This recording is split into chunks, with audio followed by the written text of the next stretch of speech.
But I woke up when Billy shouted at me, asking me what the hell I was doing. Turns out I was standing in the back of the classroom with my arms wrapped around me, shaking like a leaf.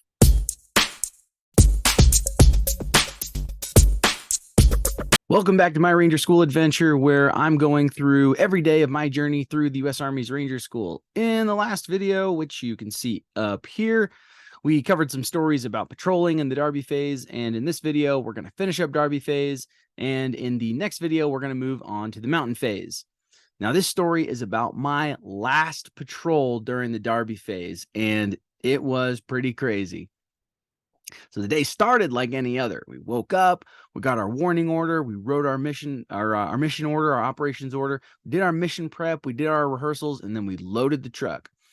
But this day was particularly sucky because it was raining really hard. I was carrying the 240 machine gun yet again. The squad took contact as soon as we got off the truck, and the enemy hastily emerged out of a rusted out Connex, and they moved to our flank, and they were trying to attack us really quickly and tactically. The squad leader issued really clear, really concise guidance. We fought through the contact, then we took indirect fire, and the rain really started coming down.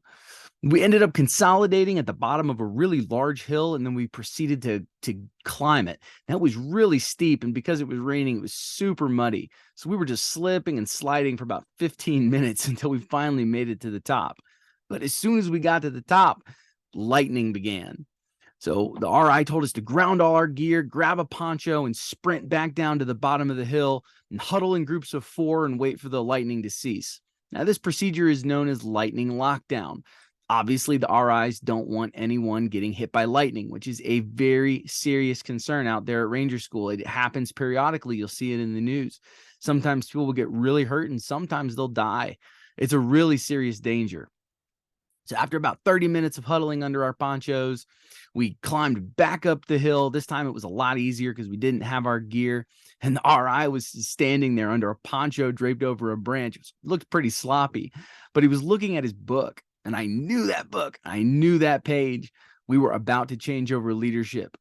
He began calling out roster numbers. And I was like, oh, I don't want to do this. It's raining. I'm so tired. But sure enough, my number came up and I was the squad leader. And the RI told me that the mission that we were planned was scrapped and that we were going to move back to Camp Darby, and that, I was going to move out of there. I was going to link up at a certain grid coordinate. And I started to ask the RI, hey, what about the equipment changeover? He said, hey, don't worry about that. And I tried to tell him that I was carrying the 240 machine gun, and you can't really be a squad leader and carry the machine gun. It just doesn't work that way.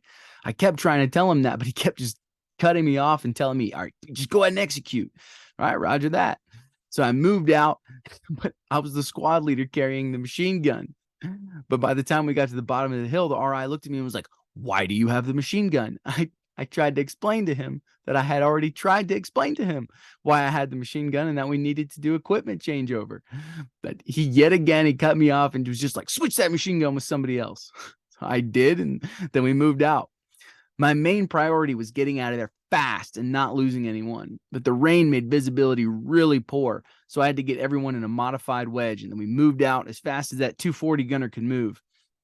Anytime you're out on patrol, the 240 gunner is always going to be the slowest guy or slowest gal in the patrol. So you can only move as fast as they can move because they're carrying a lot of weight. So as we're moving, adrenaline's coursing through my veins. I'm in charge. I'm in leadership.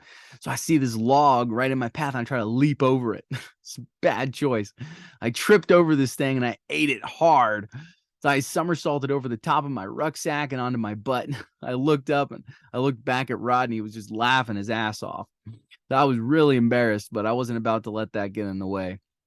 Anyway, we made it to the security halt prior to the link up, and the RI was rushing me. He basically wanted me to half-ass it. He never specifically told me to skip steps, but he made it clear that everything was to be done in a hasty manner. But to me, hasty implies skipping steps. For example, for a hasty ambush, that doesn't mean you're going to follow all the steps in the book like you would do it for a deliberate ambush. It means that you get your rangers online by the kill zone as fast as possible and kill the enemy. The same would extend to anything else that's hasty. If you're doing a hasty security halt and a hasty link up, you have to skip non-essential tasks.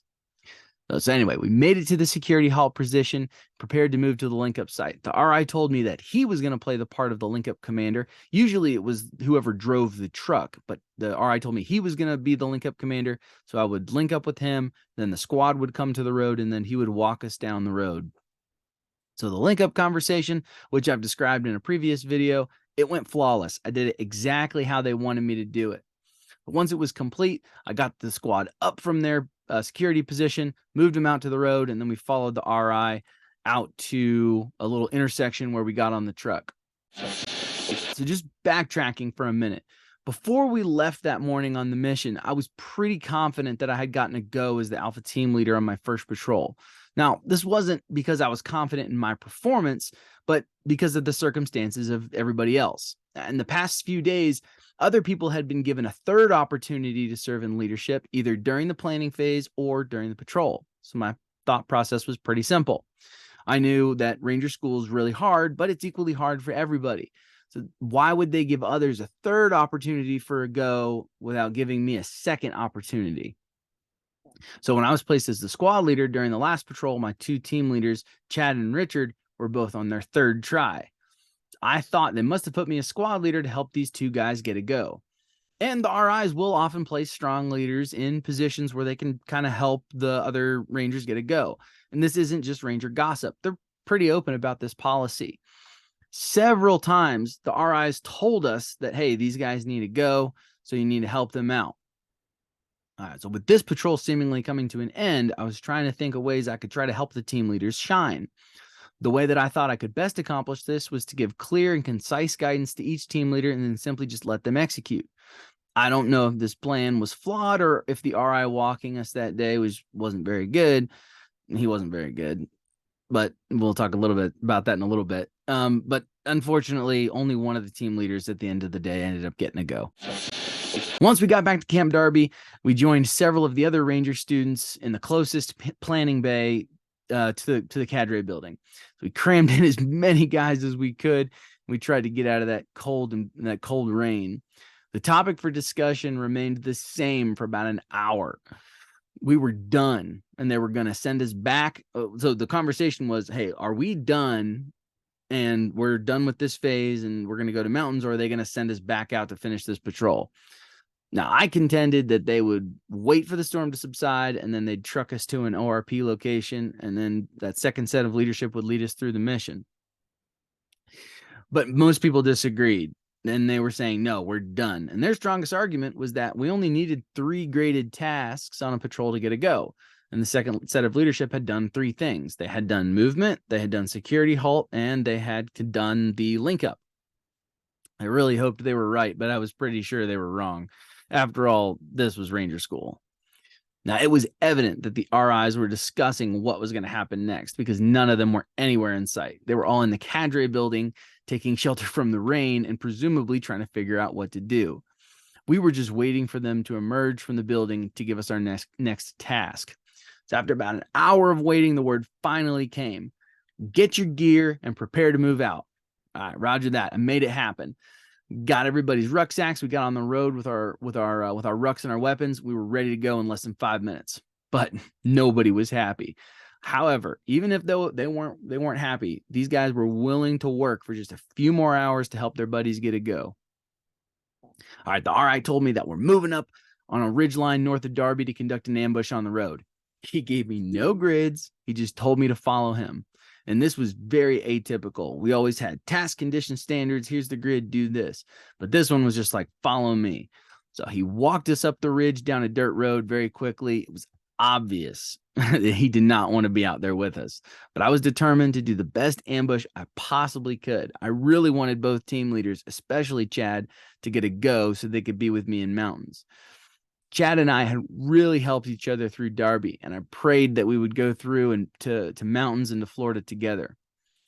Once the RI told us where to set up the ORP, I went through the procedures as thoroughly and as quickly as I could. The ORP was complete in record time, and I was about to set out on the leader's recon when the RI called me out of the ORP. We were losing daylight, and I wanted to get this ambush complete before it was dark so we didn't have to mess around with our night vision. And the next thing that happened just blew me away. The RI told me to skip the leader's recon. He pointed out to me where the kill zone was, where I should put my support by fire, where the assault line needed to go, and where the security positions would be. He told me that this was to be a hasty ambush and that I was to move quickly. And again, this was the theme for the entire patrol. He just kept rushing me. He was like, faster, faster, faster. Do this, do this, do this. So I went back to the ORP. I briefed the team leaders, and we began movement to the objective. Chad was the security squad leader. He moved his guys quickly into their position. Richard was the assault team leader. So I placed the support by fire in the assault team and waited for the Op 4 to show up. So we only waited about 5 minutes before they arrived. We opened up on them and they died in place. But it turns out I had opened fire way too late. They were already through the kill zone, and the assault team assaulted across a kill zone that had no dead enemy. They had to shift about 20 meters to the right to clear them. After the Op 4 had been dealt with, we were told to collect our rucksacks and return to the road. As usual, we did our sensitive items layout in a very quick, pretty brief and not very good AAR. I was pretty upset, but I just kept it to myself. From my perspective, the RI was really lazy and he did not seem to care about his job. He made us do a sloppy ambush and he didn't let me conduct it the way it should have been conducted. We moved back to Camp Darby, where we would get absolutely no sleep that night as we waited for our final counseling session and to learn whether or not we would be advancing to the mountain phase, staying behind in Darby as a recycle, or getting dropped from the course. All right, so that was the last patrol of Darby. And now, remember, it's getting late at night, so we're going into the next day, and we're up all night for what we're about to talk about. All right, so after we got back from the last patrol, they gave us some administrative things to do, mainly just pack your ruck and get ready to go to mountain phase. We didn't see the cadre for hours as they were inside deliberating on who was going to go to mountains and who was going to stay behind in Darby and who was going to get dropped from the course. After we had gotten all of our stuff out of the shed and we got packed up and we're ready to go, we just waited. The last guidance we had gotten was clean weapons, so that's what we did. Finally, around 0200, we were called into the Darby Dome, which is a big classroom / chow hall in the middle of the camp. I was barely conscious, having slept about 3 hours per night for almost 3 weeks. So they read us the task, conditions, and standards for the peer evaluation form, and then we started filling them out. Now, it seemed like one of the reasons they waited so long was so that we would be dead tired. And when you're dead tired, you cannot hide your emotions, and you're going to be completely honest. I ranked each person and I wrote brutally honest comments. Soon after I turned in my peer evaluation form, I was instructed to put my head on the table and go to sleep until everyone was done, which I thought was awesome. Now, I don't remember much of that night, but I do remember that it was the first time that I hallucinated. After I put my head down on the table, I was instantly transported back to a sticks lane. In my mind, I was doing a recon of a kill zone on an ambush lane, and I was being really stealthy. But I woke up when Billy shouted at me, asking me what the hell I was doing. Turns out I was standing in the back of the classroom with my arms wrapped around me, shaking like a leaf. I saw Billy's bewildered face when I woke up, and I was extremely embarrassed. I went and sat back down. The next thing I remember is a list of names being called out and told to line up at a certain door. We all suspected that the list of names were either those that passed or those that failed. I looked around to see who was in my group. It was Donnie, Rodney, Billy, and some others. I knew that because of the group I was in and the others, that this must have been the group that made it. But it was who I didn't see that really disturbed me, because Chad was not in our line. Sure enough, a captain came out and counseled all of us individually on our performance. I don't remember my sustains or improves. All I remember is feeling relieved that I was done with this phase. The hours of writing and listening to op orders, the endless patrols through the Fort Benning woods, the freezing cold wind as we waited on the rocks by the cadre building, all that was behind me. Chad was obviously devastated. Because of how our class was structured, he was going to have to wait in the holding platoon known as Vaughn's platoon for 3 weeks. and then he'd be released for another 3 weeks for Christmas break, and then finally he'd return to start the Darby phase in January. If I went through without recycling, I would be graduating Ranger School on the day that he finished the Darby phase. I tried my best to encourage him, but that's just wasn't my strong suit. All I remember is being brutally honest with him about how much it was going to suck. But I did let him know that I thought it was total BS that he was getting recycled, because I thought his performance had been really good. A few hours later, I learned that Matt, my buddy Matt, had also been recycled, and I was shocked. I almost wanted to go find a cadre member and ask to be recycled myself, because I didn't want to leave my buddies behind. But as much as I empathized with them, I couldn't bring myself to even explore that option. I would have to get through mountains without them, and they would have to get through the rest of the course without me. The next notable thing that happened was when I discovered that Specialist Brown and Specialist Burns were being dropped from the course for failing patrols and failing peer evaluations.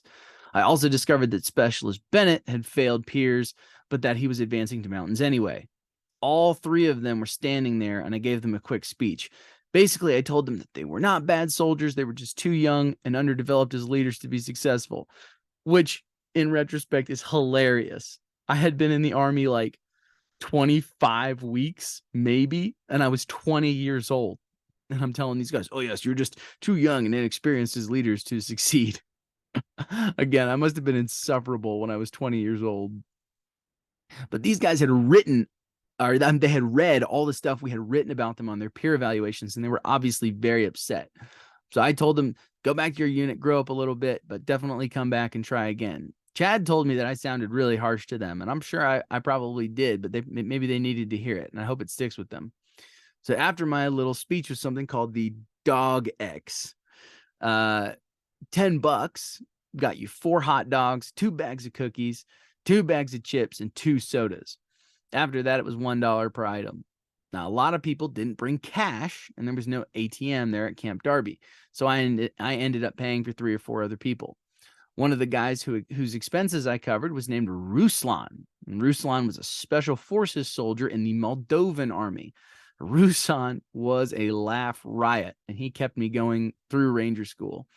And there's going to be some more stories about him in the mountain phase, but Ruslan is the best soldier I have ever met in my entire life, hands down. I knew him a little bit from Ibolic, but I really got to know him in Ranger School.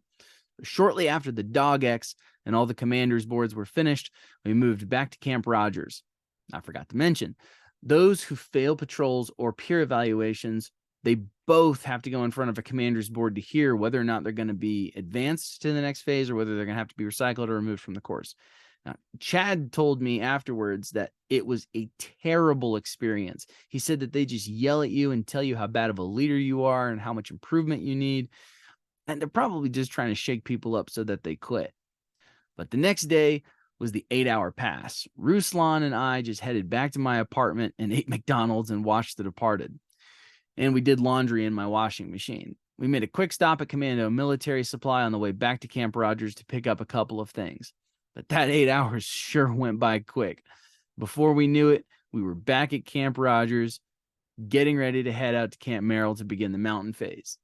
The funny thing is, we thought Darby was cold and miserable and that we would be well prepared for mountains. We had no idea. Absolutely no idea. And we'll talk about that in the next video. All right, thanks so much for watching. I really appreciate it. Have a good week, and Rangers lead the way.